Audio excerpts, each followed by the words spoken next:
Friends, ఈరోజు మనం onion ఇంకా ఆలు వేసుకొని డిఫరెంట్ వేలో కర్రీ చేసుకుందాము. ఇది ఎంతమందికో తెలుసో కామెంట్లో తప్పకుండా రాయండి. దీనికి ఫస్ట్ నేను ఆయిల్ వేస్తున్నాను. కొంచెం ఆయిల్ ఎక్కువే కావాలి. దీనికి 3 స్పూన్స్ వేసాను.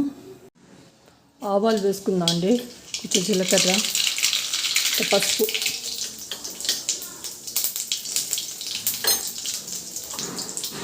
అలాగే ఆనియన్స్ కూడా వేసుకుందాం.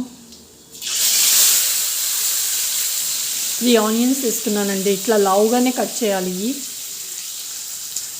కలుపుకున్న తర్వాత మూత పెట్టుకుందాం. ఇప్పుడు మూత తీసి చూసుకుందాం. చూసారు కదా, ఎక్కువ ఇది అవ్వద్దండి. ఇంత అయ్యింది కదా. ఇప్పుడు ఆలు వేసుకుంటున్నాను. 3 ఆలూస్, మీడియం సైజ్ ఆలూస్ కట్ చేసి పెట్టుకున్నాను. కలుపుకుందాం ఇప్పుడు ఇందులోకి.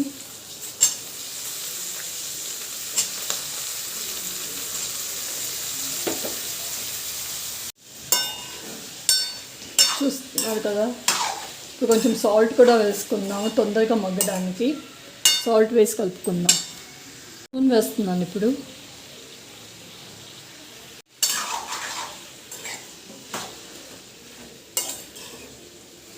మళ్ళీ మూత పెట్టుకుందాం అండి దీన్ని. సరే, మూత తీసి చూసుకుందామండి. మగ్గిపోయిందండి ఆలు.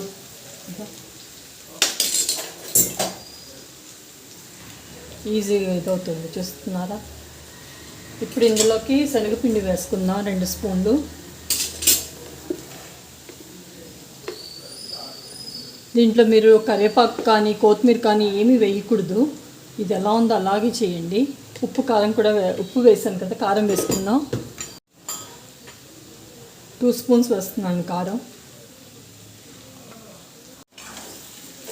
ప్లీజ్ అండి, నా ఛానల్ లైక్ చేయండి, షేర్ చేయండి, సబ్స్క్రైబ్ చేయండి. ఏమైనా మిస్టేక్స్ ఉంటే తప్పకుండా నాకు చెప్పండి.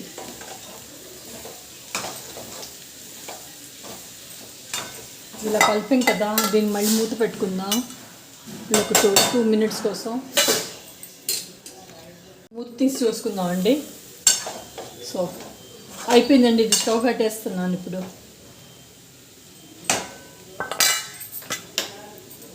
అంతే అండి, ఆలూ కర్రీ రెడీ అయిపోయింది. చాలా బాగుంటుంది. ఒకసారి అందరూ ట్రై చేయండి. Thank you.